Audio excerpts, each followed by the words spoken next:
Bonjour à toutes et à tous et bienvenue dans cette nouvelle émission du Studio 10. Je suis très contente de vous retrouver accompagnée de mes 5 chroniqueurs du jour. Fiona nous présentera aujourd'hui son reportage. Bonjour Fiona. À sa gauche, Louise, qui elle est allée se balader dans Paris, nous présentera donc une chronique découverte. En face d'elle, Malo répondra à toutes nos questions sur le pass culture. Bonjour Malo. Bonjour Chloé. Après la chronique politique de Timothée qui nous rejoindra dans quelques minutes, on terminera cette émission par un peu de sport. Ethan, l'athlète du Studio 10, est parmi nous aujourd'hui. Bonjour Ethan. Bonjour Kim.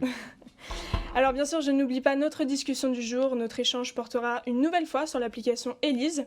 Aujourd'hui, nous aurons la chance de recevoir Valran, un des associés de l'application. Il y a maintenant quelques jours, 2 de nos chroniqueuses se sont rendues dans une boutique de robes de mariée dans le 18e arrondissement de Paris. Alors après 2 années de Covid marquées par les règles de distanciation sociale, 2022 serait-elle enfin placée sous le signe de l'amour et de la célébration? Un reportage signé Fiona Lassagne et Vionel Vergnol.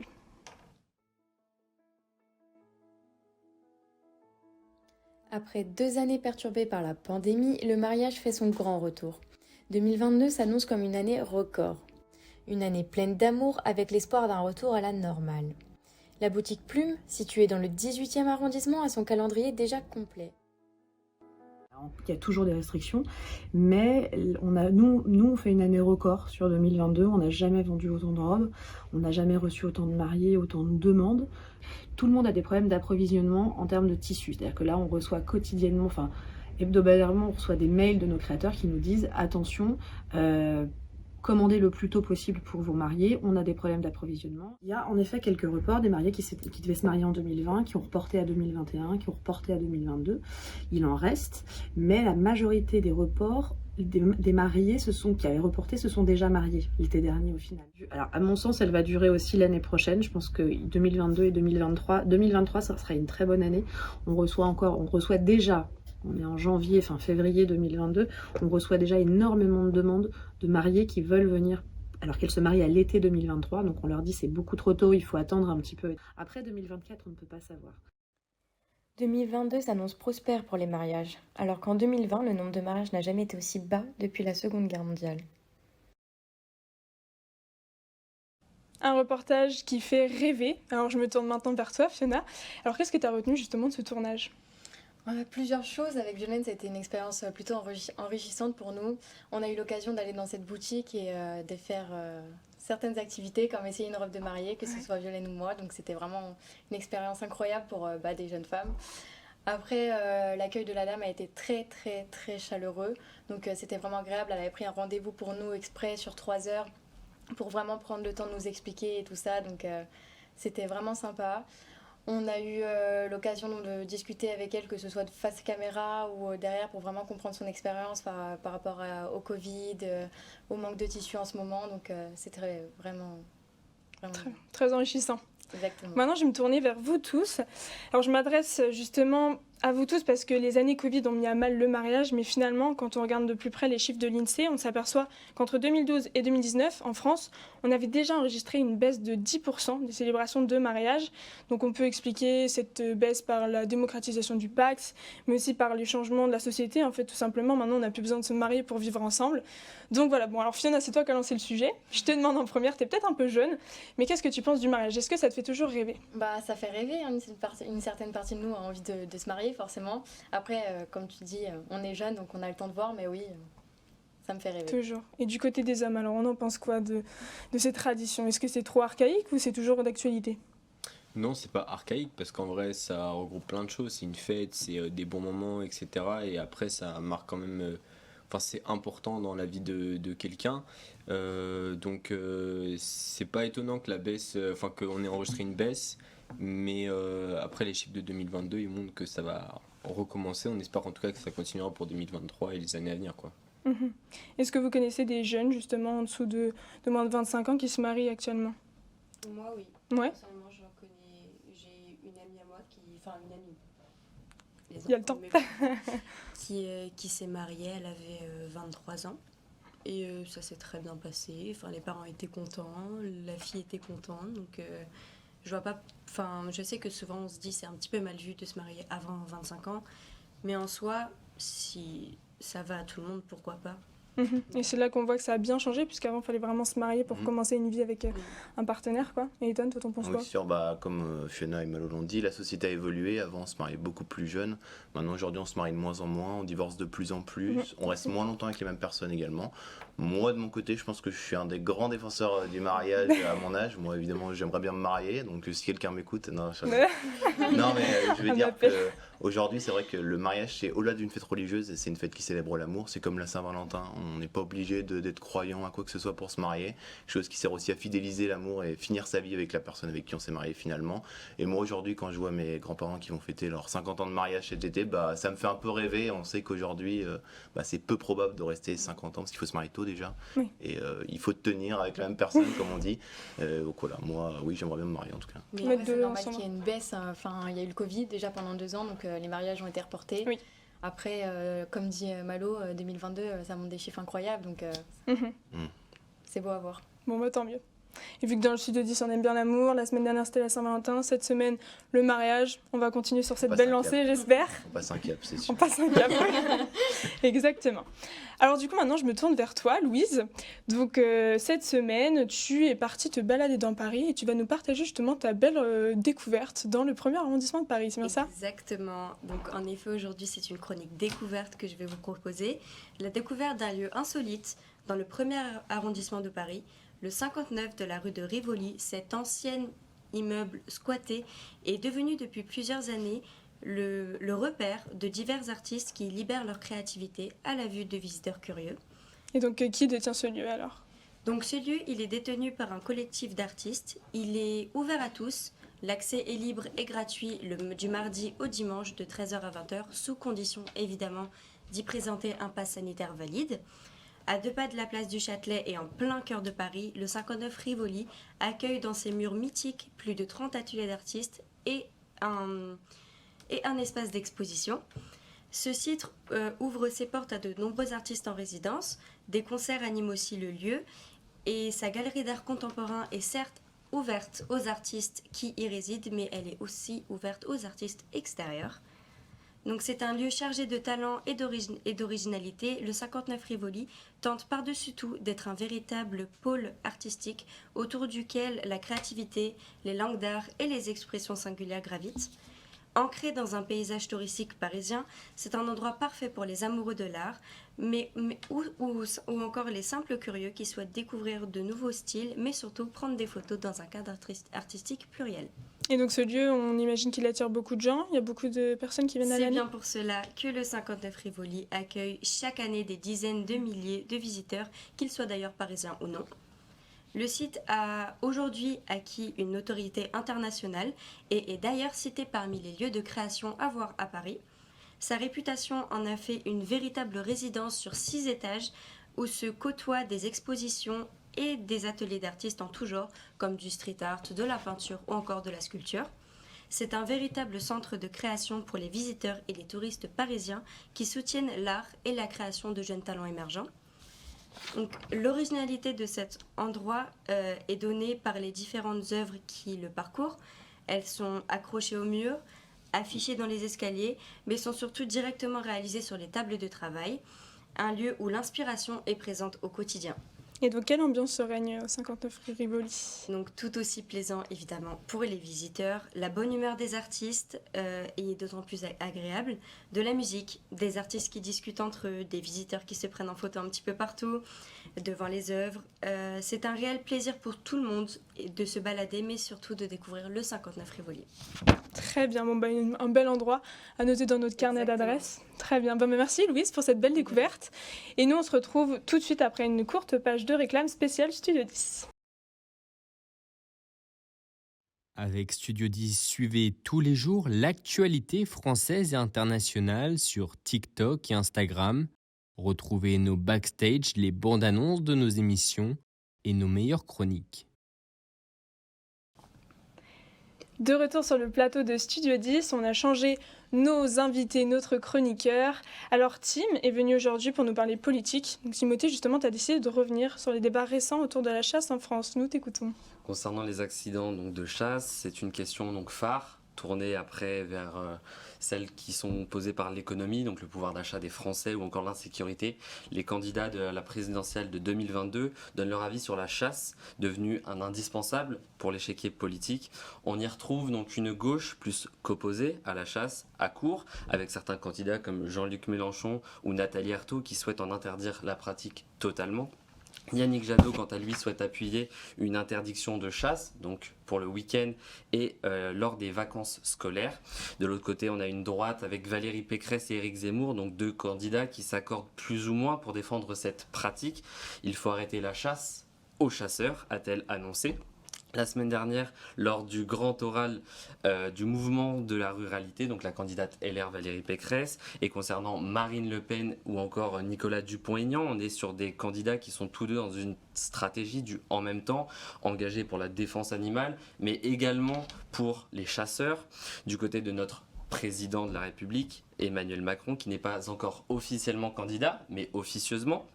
Il n'a pas dévoilé son programme, mais ses prises de position sur le sujet concernant la chasse depuis le début de son mandat laissent peu de doute sur son orientation pour le moment. En effet, en 2017, il jugeait déjà donc l'activité qui donc pour lui n'était ni un sport ni un loisir, mais un mode de vie.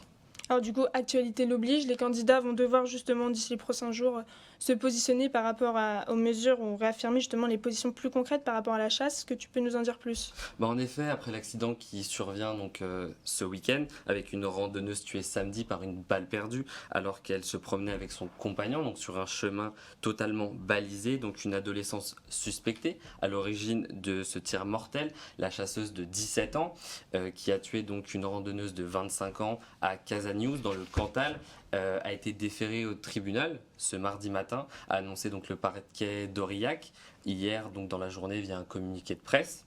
Une autopsie du corps de la victime a été programmée ce matin, précise également le parquet.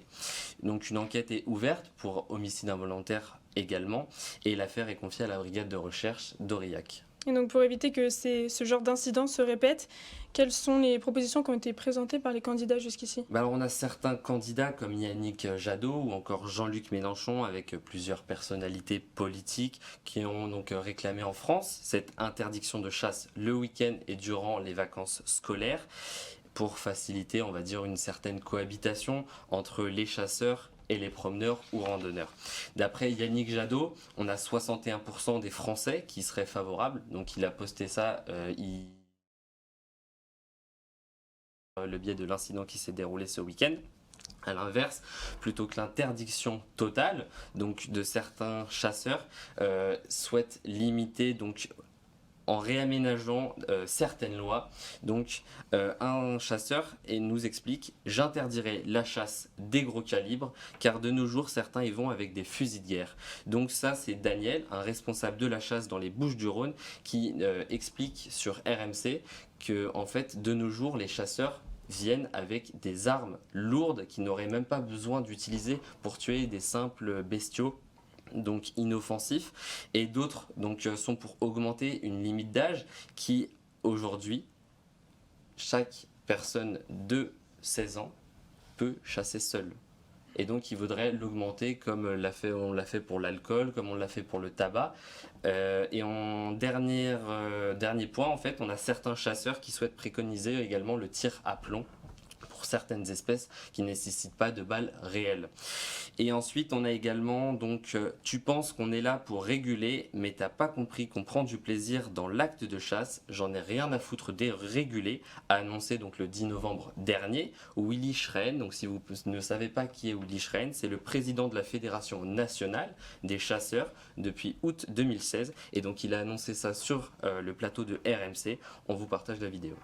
Strictement rien compris à la chasse. J'ai rien compris à la chasse. Oui, je vais t'expliquer. Je vais te l'expliquer. Je vais t'expliquer ce que t'as pas compris. En quoi c'est bien de tirer une pauvre bête qui est comme ça? Toi, tu penses qu'on est là pour réguler. Ah ben oui, mais c'est ce que j'espère. Mais t'as pas compris. Ah bah alors si vous n'êtes pas là pour réguler, mais t'as pas compris. T'as pas compris que nous c'est une passion. Et ben alors. T'as pas compris qu'on prend du plaisir dans l'acte de chasse. À tuer. Ça en fait partie. Mais non, mais t'as pas compris ça. Tu crois que nous on va devenir effectivement les petites mains de la régulation et que demain on va dire la chasse. Mais c'est affreux ce que tu dis en fait. Mais c'est la vérité. Mais t'as pas compris. Au moins c'est franc. Mais t'as pas compris. Mais c'est ça la chasse aussi. Moi mon métier c'est pas chasseur. J'en ai rien à foutre de réguler. Moi, je vais à la chasse parce que c'est une transmission extraordinaire dans ma passion et j'y prends du plaisir. Merci Tim pour cette chronique. Je pense qu'on aura l'occasion de revenir justement sur le sujet au sein de l'émission Studio 10. Merci. Alors, la semaine dernière, Valentin Mâchoire, étudiant en première année de bachelor de journalisme, venait nous présenter son enquête sur l'application Élise. Alors, n'hésitez pas d'ailleurs à aller visionner cette émission sur notre chaîne YouTube si ce n'est pas déjà fait. On rappelle qu'Élise, c'est une application qui s'inspire du principe de Tinder. Swiper, donc glisser à droite si vous êtes d'accord avec l'action politique proposée, ou bien à gauche si vous n'êtes pas d'accord. À partir de vos réponses, l'application va classer ensuite les candidats à l'élection présidentielle selon vos idées. Valentin Mâchoire nous a fait part de ses recherches sur le codage de l'application et de ses doutes quant à la neutralité du Tinder de la politique. Alors aujourd'hui, dans cette émission, j'ai l'immense honneur d'accueillir Valran. Donc justement, tu es associé d'Élise et aujourd'hui tu vas nous parler justement de l'application. Yes, salut Kim, salut à tous. Alors, première question, pourquoi avoir développé justement Élise ? Quel était votre but derrière En fait, le but et le constat de départ, c'était le désintérêt qui grandit envers la politique auprès de bonne partie de la société. Et on parle énormément des 18-24, mais ça s'étend même bien au-delà, jusqu'à 35 ans. Il y a vraiment une cassure, notamment sur les usages. On reçoit encore les programmes sous forme de papier chez nous, c'est pas très écolo au passage, mais bon bref. On a toujours ce rapport au programme extrêmement distancié. Il y a quelques mesures brandies dans des meetings, il y a quelques propositions faites sur des sites internet ou par des parlementaires de chaque groupe qui se présentent à l'élection présidentielle, mais fondamentalement, on n'a pas de vision globale sur ce qui se passe. Et c'est ça qu'on a voulu faire. On a voulu anonymiser les propositions et les suggérer sans qu'elles soient passées par le filtre de c'est tel ou tel candidat qui le propose. Parce que c'est souvent ça aussi le problème. C'est qu'on est déjà d'accord avec un candidat avant que l'élection commence, et tout ce que va proposer ce candidat, on va être plutôt d'accord même si on ne l'est pas, parce que ça nous arrange bien d'être conforté dans nos opinions. Nous, on voulait essayer de bousculer ça en basant en fait toute l'application sur le programme et les mesures. On sait que c'est pas la seule question que pose une élection présidentielle. Il y a la question de la femme ou l'homme qui se présente, il y a la question de la personnalité, de la confiance qu'on a, de la crédibilité aussi qu'a la personne pour potentiellement appliquer ces mesures, mais au moins on apporter un axe différent, un axe de programme, un axe de proposition. Et celui-là, on a voulu le faire de manière anonyme et de manière technologique aussi, donc par un outil d'application, par une civic tech comme on dit aujourd'hui. Et en fait, le but, c'était justement de réussir à pouvoir développer ça pour un maximum de personnes. On pensait faire quelques centaines de milliers, on rêvait du million le soir du premier tour, on est déjà là à 2,4 millions de téléchargements, donc on en est très fiers. Et fondamentalement, c'est aussi pour nous une manière de montrer qu'il y a un nouveau monde aussi qui s'installe, qui n'est pas le monde de Macron ou de Mélenchon ou de Zemmour, qui est juste un nouveau monde qui est technologique, qui est des usages. Qui d'entre nous ici utilise Netflix? Qui d'entre nous ici utilise Uber? Qui d'entre nous utilise toutes sortes de logiciels comme cela, Facebook, les réseaux sociaux? Il était anormal qu'aujourd'hui la politique se fasse avec 30 ans d'écart par rapport à ça. Et donc du coup, nous, c'était une initiative citoyenne qu'on porte avec Grégoire, François et Gaspard et toute l'équipe des engagés. Et c'était ça, en fait, l'ambition à la base. Ok, et ça vous a pris longtemps de mettre en place cette application ? Oui, c'était pas sans quelques nuits blanches, mais avec la force, on est une petite vingtaine, une petite trentaine de totalité dans l'équipe. Et en fait, on s'est répartis par pôle, coordonné par notre maître d'orchestre Grégoire. Et en fait, on s'est organisé justement pour se dire comment, avec différents pôles, on peut réussir à créer une action massive. Et c'est assez impressionnant pour nous parce que même si Gaspard et moi, on est entrepreneurs à côté, Gaspard lui a sa propre boîte et moi j'ai monté le crayon, pour Grégoire, François et tout le reste des engagés, c'était aussi le grand bain du grand public en fait. Parce que ça a fait énormément parler. Il y a eu Jean-Luc Mélenchon qui est le premier à avoir allumé les mèches. Et après, toute la machine médiatique s'est emballée. Il y a eu des retours très positifs, d'autres moins. Des critiques qui sont évidemment logiques. Mais en fait, fondamentalement, ça nous a surtout nous impressionné de se dire que 20, 30 jeunes motivés pouvaient réussir à avoir un impact et à créer une vraie vague autour de la présidentielle, notamment avec un outil pour les programmes, donc pour se renseigner en fait sur les programmes. Donc un succès inattendu en fait pour vous tous, donc vous êtes vraiment fiers de cette application, j'imagine. Inattendu, on a compris quand on avait la bêta entre les mains qu'il y avait quelque chose de dingue avec ça, mais on n'aurait jamais imaginé un truc qui parte aussi vite. Ok. Et donc je vais rebondir sur le passage de Valentin à l'émission du coup la semaine dernière. Bien sûr. Alors il avait expliqué et souligné certains bugs justement par rapport à l'application, notamment dans des cas d'égalité où justement avec l'algorithme ça aurait été Macron qui serait passé dans le classement, enfin au top 1 du classement. Et donc je sais qu'Ethan, tu as pas mal recherché de ce côté-là. Est-ce que tu peux nous en dire un mot? Oui, alors justement, donc il y a eu une mise à jour qui était sur l'application. On l'a tous remarqué, il y a eu une évolution qui était très importante et très positive. C'est partagé par de nombreuses personnes, même quasiment la totalité. Donc nous, on a fait le test que Valentin nous a soumis. On s'est mis d'accord avec toutes les propositions proposées, absolument toutes, jusqu'à totalement épuiser l'application. Et ça a dû prendre quelques minutes. Oui, voilà, on l'a fait. En plus, on l'a fait. Alors, on l'a fait à plusieurs reprises parce que du coup, on l'a fait une première fois. On a remarqué que l'application réussissait à calculer des égalités, mais pas aux 3 premières places. Ça nous donnait systématiquement numéro 1 telle personne, numéro 2 telle personne, numéro 3 telle personne, et ensuite plus loin, on avait des égalités. 7e égalité, tel et tel candidat. Et donc nous, on l'a fait 2 fois et on a remarqué que les 2 fois, Anne Hidalgo apparaissait en première position alors qu'elle avait 27 propositions comme les autres.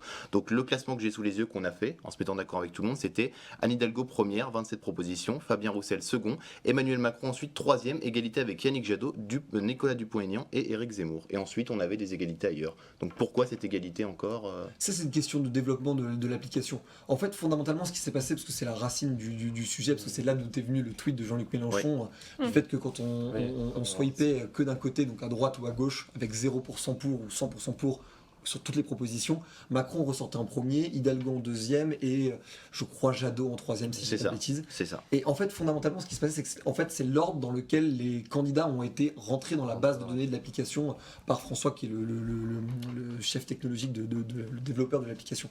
Et en fait, fondamentalement, c'est que, pour être tout à fait franc, on n'a même pas nous-mêmes testé ce cas de figure, parce qu'en fait, aucun d'entre nous ne se sont mis dans la tête de dire que oui ou que non, parce que pour nous, c'était une utilisation impossible de l'application, parce que raisonnablement personne n'est totalement pour tout ou totalement contre tout. Bon, après, peut-être est-ce que c'est pas là où il y a un manque de professionnalisme, dans le sens où il aurait fallu tester, parce qu'il y a toujours des gens qui vont chercher à trouver la faille et toujours des informaticiens qui vont vouloir la pousser à bout. Est-ce que c'est pas là où il aurait fallu justement, avant de la mettre en activité, la tester pour qu'il n'y ait pas ce genre de remarques? Je suis totalement d'accord, mais le temps pressait, parce que fondamentalement on l'a lancé en début janvier, mais si on l'a lancé en début février ou en début mars, on aurait quand même toujours pas sorti. C'était quoi la deadline initiale? La deadline, c'était qu'on voulait la sortir le tout début janvier 2022 pour en fait donner un coup d'envoi en fait à l'élection présidentielle.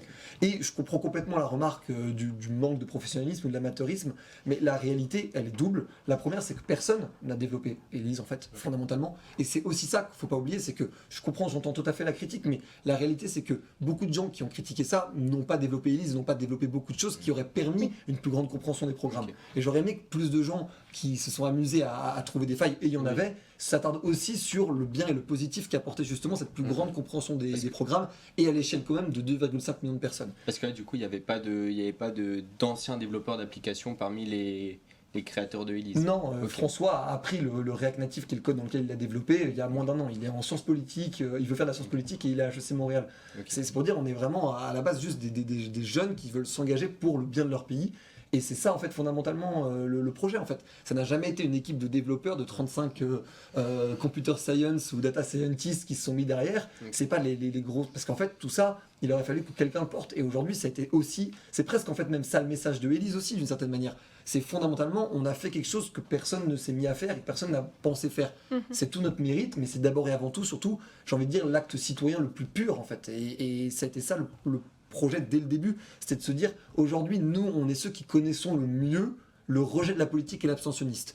Grégoire, parce qu'il a fondé Les Engagés, il a écrit un bouquin sur Génération Engagée, et qu'il a vu ces sujets-là auprès de tous ses membres. Gaspard, avec sa propre chaîne, qu'il a depuis 6 ans, ou là depuis quelques mois, il vulgarise la politique, il interviewe des politiques. Nous, avec le Crayon, le multimédia, le multi-channel network, qui est le grand terme à la mode, qu'on a créé, c'est aussi ce qu'on fait. Et le point commun entre ces entités-là, c'est qu'elles sont neutres, et elles sont pour un engagement politique. Et la suite logique de ça, c'était de développer Élise. Et quand je dis la suite logique, c'est pas Élise en tant que telle, mais c'était d'essayer de se dire, c'est très bien ce qu'on fait avec les engagés, Gaspard G et le Crayon, mais c'est insuffisant. Et on le sentait tous que c'était insuffisant. Et que même nos forces communes, en faisant des tribunes, en faisant des vidéos virales, ça aurait été une goutte d'eau dans l'océan de tout le flux médiatique qu'il y a. Là, c'était différenciant. Là, pour le coup, aucun parti politique pouvait s'aligner. Aucun média pouvait s'aligner. Et pourquoi ? Parce qu'ils ont tellement été tous à la course de ce qu'ils faisaient déjà, qu'en fait, ils n'ont pas vu le tournant qu'on pouvait prendre. Et c'est nous ça qu'on a essayé de faire. Et on a pensé aux usages. Donc c'est ça le sujet. Le sujet, c'est la question des usages. Aujourd'hui, il y a des usages qui ont clairement bouleverser notre société, et nous c'est notre conviction un peu dans toute l'équipe, et que ces usages-là, on a deux choix. Soit on estime qu'il faut les combattre et qu'en fait on va essayer de se mettre contre ça, soit on va essayer de surfer sur ces usages pour en faire quelque chose de positif.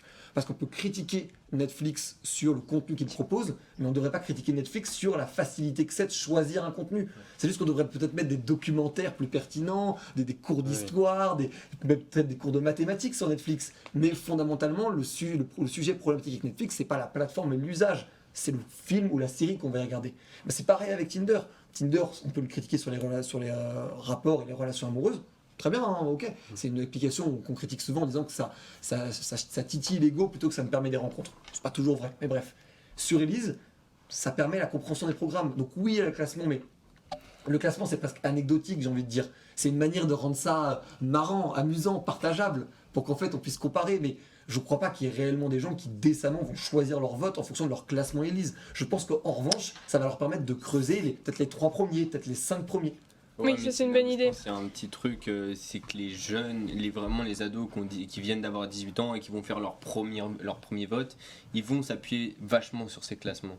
T'as quel âge ? Moi j'ai 20 ans. Et tu vas t'appuyer sur ces classements ? Moi j'ai pas utilisé, enfin si j'ai utilisé pour tester, mais moi non, mais justement je me souviens très bien la première fois que j'ai voté, on est tellement, si on s'y intéresse pas, on est tellement perdu dans la politique qu'en gros on va s'appuyer un peu sur nos parents qui vont nous dire en fait qui vont pas forcément pousser, et là on s'appuie sur un truc où nous on a nous-mêmes choisi ce qu'on voulait et ce qu'on voulait pas, et du coup ils vont se dire bah c'est la vraie vérité en fait, et on va voter ce que eux nous indiquent. C'est peut-être là où ça s'adresse peut-être plus à des jeunes qui connaissent un peu la politique, mais pas à des jeunes qui ne s'y connaissent pas du tout. Qui ont envie de s'intéresser du moins, d'aller plus loin. C'est vraiment une bonne chose pour pousser les jeunes à s'intéresser à la politique. Il faudrait peut-être transmettre ce message. De toute façon, ça paraît logique, mais... On a évidemment un disclaimer sur l'application pour dire, bah, nous, on n'est pas là pour vous, on n'est pas un conseiller de vote, oui. On est une porte d'entrée vers la campagne, c'est le premier point. Et le deuxième point, je le dis à titre perso, là pour le coup c'est mon avis personnel, j'engage absolument pas l'équipe de Elise là-dedans, mais je suis un peu, moi, fatigué de ces discours. J'ai l'impression qu'on prend les gens, le peuple, pour des gens un peu débiles qui vont réécouter ce qu'on leur dit et agir comme ça, alors que pourtant toutes les personnes qui portent ces paroles-là ne s'estiment pas eux-mêmes dans cette situation. Donc moi j'aimerais bien parler aux gens qui sont comme ça, aux gens pour qui on dessine des chemins et qui les prennent tout tracés. Parce que moi pour le coup j'en ai vraiment peu rencontré dans ma vie, j'en ai vraiment pas beaucoup rencontré, et avec le crayon, même avec d'autres de mes activités, j'ai rencontré beaucoup de monde et de tout type, et de la campagne et de la ville. Ouais, après sans dire que ça va arriver, mais en tout cas c'est l'hypothèse qu'on peut se faire sur ce genre d'application, enfin après ça peut être aussi des applications de rencontres où les applications on dit ouais vous êtes comme ci, comme ça. En fait c'est plus ce genre de choses où ça peut arriver, après ça arrive pas forcément tout le temps, mais juste ça peut arriver, et voilà. Après je sais pas non plus comment la com autour de l'application a été faite, je sais même pas comment elle a fait pour autant exploser. Est-ce qu'il y avait des influenceurs avec vous pour la partager, ou alors comment elle était aussi définie par Ellie sur les comptes Instagram, etc.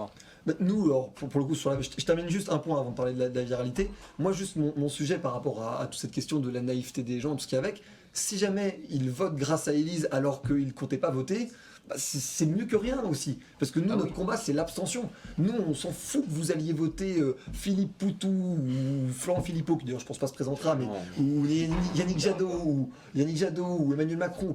On s'en fout en fait, nous, à la fin. Nous, notre ennemi, c'est l'abstention. Notre ennemi, c'est le désintérêt. Nous, on crée un début d'intérêt, on crée une porte ouverte. Après, que les gens utilisent cette porte ouverte comme vérité absolue, c'est difficile, mais je suis pas sûr que ce sera la majorité des cas. Et je rebondis par rapport à ce qu'avait dit Valentin la semaine dernière. Du coup, on a actuellement justement combien de candidats ? J'ai vu 15 candidats qui sont proposés sur l'application Elise. Et on en a à peu près une vingtaine en réalité, si on compte Macron dedans, justement, qui veulent se présenter réellement. Comment vous avez sélectionné voilà. Alexandre Langlois. Et du coup, comment vous avez sélectionné ces candidats par rapport à l'application ? Comment vous avez sélectionné aussi leurs propositions ? Bon, là pour le coup on y allait très mainstream sur le sujet, très grand public. On a juste pris ceux qui étaient testés par les instituts de sondage. Donc on n'est pas allé plus loin que ça. On a pris l'IFOP, BVA, le CEVIPOF. On a regardé ceux qui étaient testés, on les a pris eux. On a vu que Florent Philippot était testé et pas Anas Kazib par exemple. C'est là-dessus qu'on a arbitré. On aurait pu faire un arbitrage différent, je suis d'accord, mais je pense que ça aurait plus créé de flou là pour le coup qu'autre chose si on avait vraiment mis les 40 candidats de départ sur la grille de départ, et sur Taubira, parce que ça a été beaucoup demandé. On l'a rajouté juste le temps que elle gagne la crière populaire et le temps de la mettre sur l'application tout simplement. Parce que après, c'est pas parce que elle est élue à la primaire populaire que dès le lendemain matin, on a eu le temps de tout implémenter. Il y a évidemment des équipes et beaucoup de travail derrière. Mais du coup, alors moi je vais rebondir. On a regardé le dernier sondage IFOP parce que du coup j'avais écouté une intervention déjà où vous aviez indiqué, enfin d'autres de vos collaborateurs avaient indiqué qu'ils se basaient sur les candidats sondés, donc du coup sur différents, c'est ça qui m'intéressait, la source de sondage. Mais du coup on a pris le dernier sondage IFOP et une qui est testée depuis un petit moment, à 0% certes, mais c'est Hélène Thuy, celle du Parti Animaliste. Pourquoi est-ce qu'elle n'est pas présente sur l'application C'est assez récent qu'elle est testée dans alors justement on a remonté et moi j'ai vu déjà depuis à partir du moment où il y a la mise à jour pour ajouter Christiane Taubira, elle était testée déjà à ce moment-ci. Donc est-ce que c'est un oubli d'avoir rajouté Hélène Thuy? C'est un mélange entre un oubli et aussi une considération des sondages qu'on avait fait postérieurement. Et Christiane Taubira, si vous me permettez, il y a eu une logique de primaire populaire. Il y a eu une vraie question démocratique des gens ont choisi Christiane Taubira. Certes, c'est 250 000 personnes, 300 000 personnes C'est à peu près. Bon, c'est pas négligeable. Il y avait par exemple la proposition de Jean-Luc Mélenchon il y a un an et demi, où il disait qu'il voulait avoir 150 000 signatures en ligne pour être candidat à l'élection présidentielle. Ça peut être une mesure à laquelle on réfléchirait pour se présenter, ce qui permettrait aussi de filtrer certaines personnes, parce que effectivement la question des parrainages, je sors un peu du sujet, mais est aussi une question qui se pose. 150 000 personnes, est-ce que c'est ce dont sont capables de réunir Alexandre Langlois, Anas Kazib, Georgi Kuzmanovic, Hélène Thuy? Je ne suis pas certain. Et après, de toute façon, tout sera nettoyé au moment où il y aura les parrainages qui seront officialisés. Et là, ceux qui auront leur parrainage resteront sur les listes ou seront ajoutés sur les listes si Hélène Thuy les a. Et ceux qui ne les auront pas seront retirés de l'application. Du coup, je vais rajouter sur ça. Est-ce que si au moment où les programmes officiels vont sortir, vous allez aménager les propositions? Parce que j'ai une question dessus. C'est, par exemple, vous avez une proposition sur l'application, ce qui est sortir du nucléaire. Valentin en parlait. Alors, j'ai vérifié. Au départ, elle était que pour Jean-Luc Mélenchon. Maintenant, il y a eu une modification. Philippe Poutou a aussi la mesure sortir du nucléaire. Mais pourquoi est-ce que, par exemple, Yannick Jadot et Anne Hidalgo n'ont pas cette proposition? Parce que Yannick Jadot et Anne Hidalgo n'ont pas dit sortir du nucléaire. Si, j'ai regardé tout à l'heure. Ils ont dit exactement pareil que Jean-Luc Mélenchon. Ils ont juste décalé les dates. Jean-Luc Mélenchon, lui, veut sortir du nucléaire avant 2045. Anne Hidalgo et Yannick Jadot, il me semble que c'est 2050, mais c'est exactement la même proposition. Alors, faut qu'on corrige dans ce cas-là, je vérifierai, mais c'était probablement cette différence-là qui fait qu'on les a. Parce que du coup, c'est ce que je me suis posé la question aussi. Et on est déjà là actuellement en discussion avec les partis politiques, avec tous les partis politiques, pour justement, en fait, on a établi des règles que je ne vous dévoilerai pas ici parce qu'elles restent encore certaines à fixer. Et en fait, on est en discussion avec tous les partis politiques, que ce soit du RN, Reconquête, LR, jusqu'à Europe Écologie Les Verts, la France Insoumise et compagnie, justement pour en fait réussir à avoir des règles fixes pour tout le monde, qu'elles soient équilibrées et égalitaires, parce qu'aujourd'hui le programme de Jean-Luc Mélenchon, il y a 600 propositions, on ne va pas décemment mettre les 600 dans l'application. C'est que celle-là en fait, celle-là on est parti, c'est pour ça qu'elle est pour lui, mais du coup pas pour les autres, c'est pour ça qu'on se posait la question. Parce que... elle sera probablement rajoutée à ce moment-là, et en fait on sera en collaboration avec les partis, avec un seul filtre, parce que du coup on va laisser les partis avoir une grande carte blanche sur les mesures qu'ils veulent nous donner, avec un seul filtre qui va être le degré démagogique des propositions, parce que effectivement sur 600 propositions, si on met les 50 les plus sexy pour les gens, ça ne veut pas dire que ça représente l'entièreté du programme. On va essayer surtout d'équilibrer par thématique. Ok, très bien. Est-ce que... Vas-y, Tim. Juste petite intervention. Il n'y a pas un thème dans le sens où, par exemple, sur l'écologie, vous ferez... chaque candidat propose 15 lois ou 15 propositions sur l'écologie, mais vous savez, par thème. Oui, c'est déjà par thème, et c'est comme ça qu'on va faire les discussions avec les partis politiques, avec une petite différence, c'est qu'on n'obligera pas tout le monde à avoir le même nombre exact de mesures par thème. On va laisser un petit écart type, parce que potentiellement un Yannick Jadot va être plus présent sur l'environnement que, je sais pas, par exemple Éric Zemmour le serait sur la sécurité. Mais est-ce que justement ça va pas encore changer encore plus cette sorte d'algorithme pour l'ordre des votes? Parce que si quelqu'un a plus de propositions que quelqu'un d'autre, il va forcément plus apparaître. Je vois que c'est le cas par exemple. Les propositions globales seront le même nombre. C'est les propositions par thématique qui pourront légèrement varier quand il y a une prédominance d'un thème ou d'un autre. Simplement en fait pour essayer de respecter au mieux aussi les forces et les faiblesses de chaque candidat. Et on va d'ailleurs aussi rajouter une fonction qui s'appelle le super like, qui va être en fait aussi nous permettre de avoir 20 possibilités ou 25 d'avoir en fait des mesures qu'on triple, ce qui permet en fait à l'utilisateur de directement trier lui-même ce qui est important ou pas pour lui, parce qu'il y a une critique qui est souvent revenue et qui était pour le coup celle de une où je trouvais les plus pertinentes, qui était celle de oui mais on met au même niveau une hausse du SMIC et le fait de mettre ou pas une statue. Je suis d'accord qu'effectivement ça n'a pas le même degré d'importance et le super like est censé résorber ce besoin-là. Du coup, il y aura un gros travail qui va être fait, j'imagine, sur l'algorithme et les codages de l'application, presque même de A à Z quand on écoute ce que... Non, pas du tout, parce qu'en fait, tout ça est en fait une question parce que l'algorithme est très basique. L'algorithme, c'est juste oui, non, pourcentage, pour, contre. Donc en fait, l'algorithme, il est très peu pondéré. Là, il va juste être pondéré par le super like, donc au final, il faut juste rajouter des x3 dans les mesures. Et sur le changement des propositions en elles-mêmes, là, pour le coup, c'est plus du front-end, donc c'est-à-dire en fait le fait de modifier la typologie des mesures. Mais ça, pour le coup, ça ne nécessite pas de revenir sur le codage de l'application. C'est d'ailleurs pour ça que le développeur Mathis Hamel avait pu changer une proposition directement alors qu'il n'avait pas réussi à hacker le reste, parce qu'en fait, le reste était hackable, en tout cas pour les compétences de Mathis Hamel. Les propositions qui étaient pour le coup, elles, en ligne et numérisées sur le cloud, c'était beaucoup plus facile. Okay. Est-ce que vous avez subi des pressions de la part de groupes politiques, par exemple ? Pression, non. On a eu différents retours. On a eu un retour de groupes politiques, je ne citerai pas, et qui était sur le fait que leur programme n'était pas terminé et que du coup, en fait, ça les a un peu énervés qu'on sortait l'Élysée. On leur dit que c'était du coup problématique que leur programme ne soit pas terminé à 3 mois de l'élection présidentielle. Ouais, voilà. Mais non, sinon, plutôt des réceptions très positives de l'application. Même de la France Insoumise, où Jean-Luc Mélenchon a été plutôt contre sur l'outil, sur l'idée, sur le projet. Les gens sont quand même soutiennent beaucoup et en fait surtout les politiques sont très contents de pouvoir toucher des gens qui en fait beaucoup de gens ne regardent plus les médias, les gens qui ont téléchargé Élise. Et aujourd'hui le meilleur moyen pour un politique c'est ou le terrain ou les médias. Le terrain, ceux qui sont pas dans la rue ou pas proche de ça, en fait on les verra jamais, et ceux qui regardent plus les médias en fait du coup maintenant ne sont plus touchés par personne si ce n'est leur entourage pour parler de politique. Et Élise a créé une troisième voie. Bah, on le voit de nos jours avec, par exemple, moi je pense à Jean-Luc Mélenchon ou même d'autres candidats qui se sont lancés beaucoup sur les réseaux sociaux avec TikTok, Twitch et tous les réseaux sociaux. Donc en plus d'aider les jeunes à comprendre telle ou telle mesure de tel ou tel candidat, même si ça leur permet pas de les influencer à 100% parce que s'ils n'ont pas le candidat qu'ils préféraient enfin, ça les aide au moins à comprendre, voire décrypter certaines mesures qui n'écouteraient pas donc d'eux-mêmes si regardaient les médias mainstream, quoi. Bien sûr, et puis après qu'est-ce qu'un choix éclairé ? Parce qu'on peut aussi se poser la question, si un choix éclairé c'est ne regarder et n'écouter que le candidat par lequel on voulait déjà faire entrer la campagne, est-ce que c'est un choix tellement plus éclairé qu'avoir fait toutes les propositions d'Élise qui résument les programmes de tous les candidats et arriver à un résultat à la fin ? C'est une vraie question d'arbitrage, et une question même presque philosophique, je laisserai chacun y répondre. Mais fondamentalement, c'est important aussi de ne pas être trop forcément dans la critique du nouveau pour la critique du nouveau. Je comprends les dangers que ça peut représenter, je comprends les craintes que ça peut représenter, mais fondamentalement, nous, on essaie de proposer une autre voie, et sans dire que c'est la voie exhaustive qu'il faut avoir, ça très loin de là. Nous, on a juste une porte ouverte, quoi. Moi j'ai juste une dernière question. Vas-y. C'est du coup le but c'est d'éviter l'abstention au vote de la présidentielle, surtout pour je pense les 18-30 ans, c'est ce que tu as dit au départ, c'est à peu près la tranche d'âge que vous visez et qui s'abstient le plus. C'est quoi le pourcentage de votants que vous espérez avoir justement à la présidentielle ? Grâce à Élise, ça sera jamais possible de le dire. On n'aura jamais c'est très entrepreneurial ce que je veux dire, mais de lien tracking pour savoir qui a voté ou pas grâce à Élise. Oui, mais en tout cas, quand on aura les analyses justement des 18-30 ans qui ont voté, vous visez... Là, on est à 59% au coup d'envoi de 2022. Enfin, en tout cas, quand on était en train de travailler sur la bêta, on était à 59%. Je pense que le chiffre est exagéré à la base. À la base, je pense qu'il est exagéré.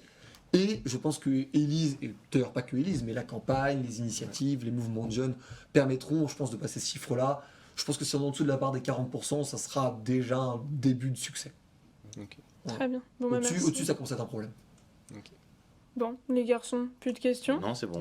Très bien. Merci en tout cas beaucoup pour ton temps, Valorant. Merci, Kim. Merci d'avoir répondu à toutes nos questions, piquantes ou pas piquantes. Mais en tout cas, voilà. Pour ça, puis, exactement. Bel échange.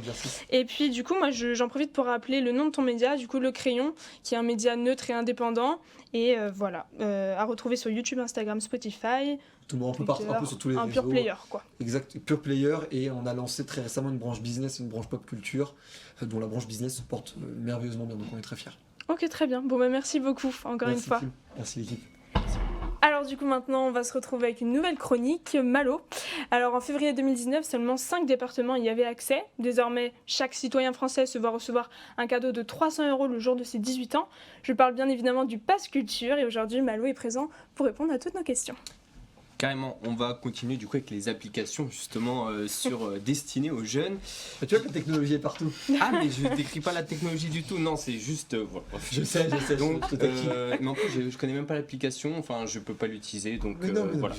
Donc là en tout cas cette application elle existe depuis juin 2020 pour les élèves pour les adolescents plutôt âgés de 18 ans qui reçoivent une somme de 300 € versée par l'État à des fins culturelles qui leur serviront notamment pour leurs études supérieures. Mais aujourd'hui, le Pass Culture est accessible aussi dès 15 ans. Mais est-ce que les élèves des lycées sont au courant? On regarde ça ensemble. Est-ce que tu connais le Pass Culture? Oui. Ouais, bien sûr, je l'ai actuellement. Ouais, je connais. Ouais, je connais le Pass Culture. Du coup, ils vous ont donné une feuille pour vous dire que vous pouvez l'avoir dès maintenant. Oui, ils nous ont donné des identifiants pour s'identifier. Alors comme on a pu voir dans certains lycées, des fiches ont été distribuées avec notamment des identifiants. La somme versée aux étudiants varie en fonction de l'âge. Pour des étudiants de 15 ans, 20 € pour l'année, qu'il aurait offert pour l'année. En revanche, quand on a 16 ou 17 ans, c'est 30 € que l'État leur verse. Quant à ceux qui sortent du lycée, la somme est beaucoup plus importante, elle s'élève à 300 €. À noter que cet argent, il est cumulable au fur et à mesure des années et il doit être en revanche dépensé dans un délai de 24 mois à partir du moment où on a le Pass Culture. Parce que ça ne portera pas le même nom, j'en parlerai juste après, c'est sur EduConnect l'autre. Du coup, mais dès qu'on a le Pass Culture, il faut l'utiliser dans les 24 mois et certains jeunes lycéens l'ont déjà utilisé. T'as acheté ou quoi? Alors ont déjà des idées en tête. Et tu comptes acheter quoi d'autre avec le Pass Culture? Des comics et des places de cinéma, tout ça. J'ai acheté des comics et des mangas. Moi, j'achèterais des mangas, des CD, des instruments de musique. Peut-être un instrument de musique, mais à mes 18 ans, du coup, vu que ça coûte un peu cher. Alors oui, une grande majorité des élèves ont déjà utilisé leur Pass Culture, mais comment ont-ils fait pour l'utiliser? Alors c'est très simple, il vous suffit de télécharger l'application Pass Culture sur l'App Store ou alors sur Google Play ou alors tout simplement de vous rendre sur le site internet pass.culture.fr.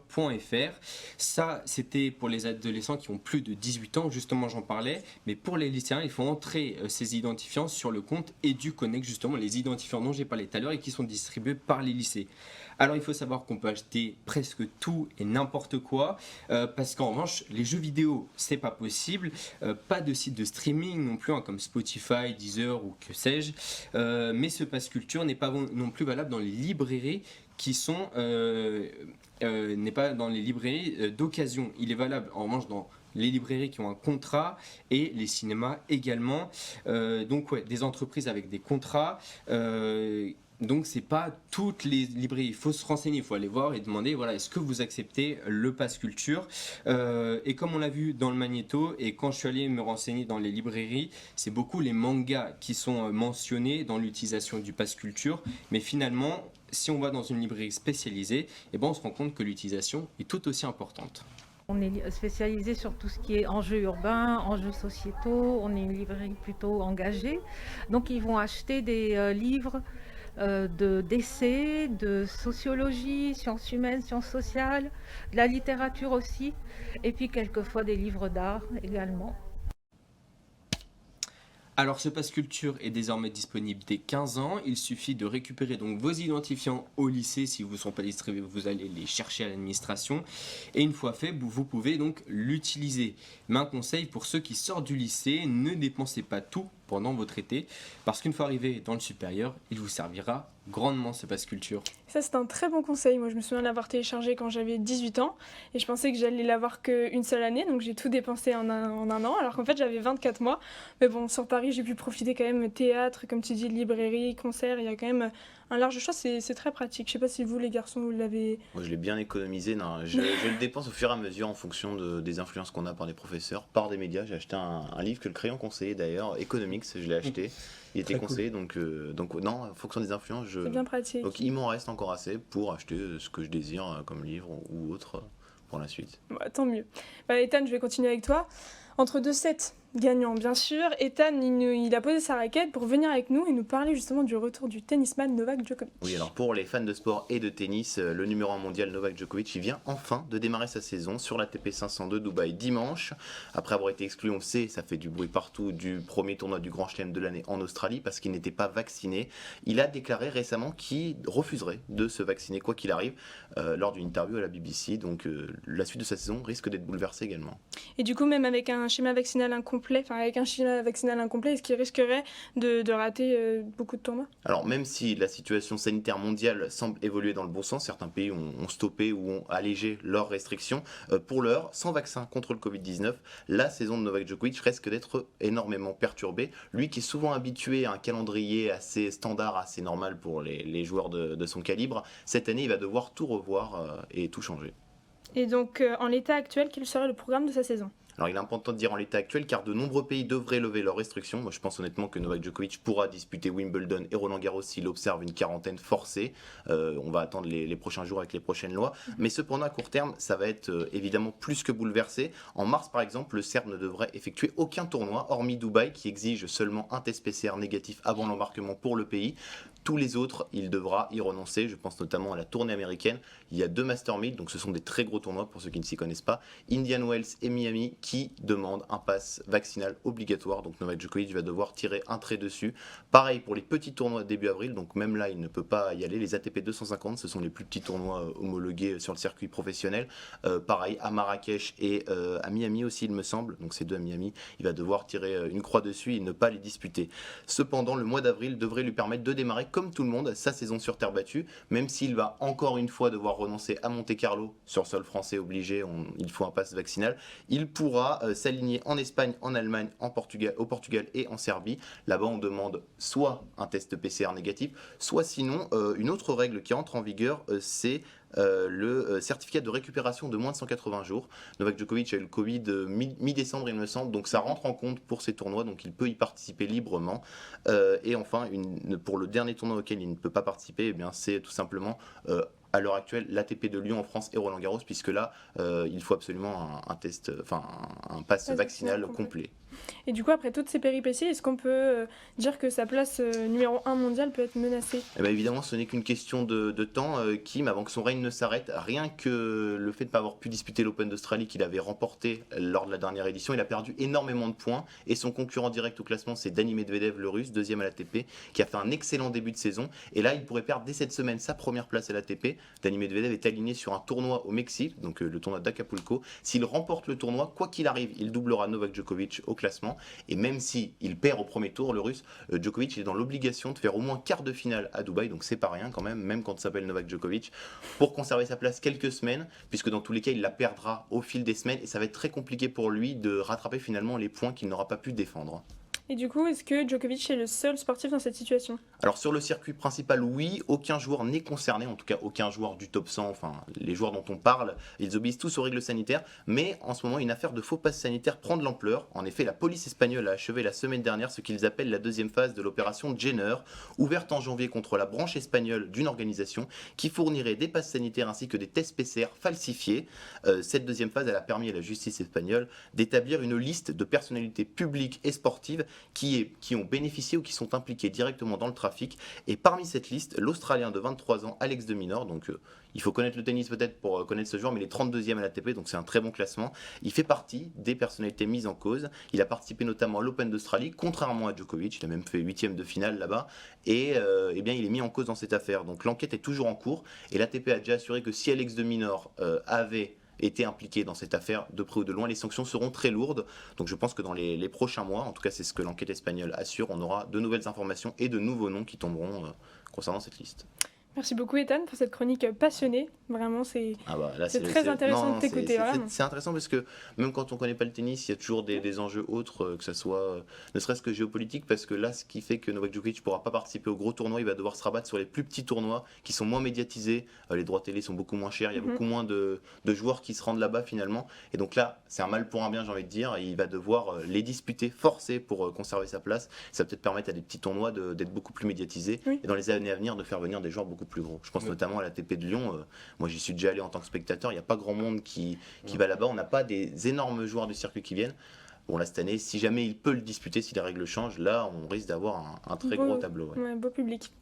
Mais même, hein, il commence ses idées politiques, lui qui est vachement engagé et qui en vrai pourrait peut-être, à la fin de sa carrière, tenter de devenir président de... Ah bah oui, puisque en Serbie, Novak Djokovic est le dieu par excellence là-bas. En même temps, quand on pense Serbie et qu'on parle sport, on pense évidemment à Novak Djokovic. Il est soutenu par de nombreuses personnes, quasiment tout le pays. Il a même créé une sorte de mouvement qui s'est mis contre les organisateurs de l'Open d'Australie. Son père avait dit on ira régler ça dans la rue si jamais vous regardez enfermer mon fils. Il avait mobilisé du monde derrière lui. Donc oui, une carrière politique n'est pas à exclure pour Novak Djokovic. Mais pour l'instant, on espère le garder dans le tennis encore quelques années. Bon, eh bien, on reparlera peut-être justement de tout ce côté sportif avec le Covid, les passes vaccinaux complets, incomplets. J'imagine qu'on reviendra dessus dans les prochaines semaines. Bon, ben, c'est la fin de cette émission. Merci beaucoup de nous avoir suivis. Merci à Malo, à Louise, à Ethan, à Tim pour vos chroniques. Merci à Fiona et Violaine pour leur reportage. Merci à Natacha en régie. Et merci à vous tous de nous suivre encore une fois cette semaine. Et on se retrouve très vite pour une nouvelle émission du Studio 10.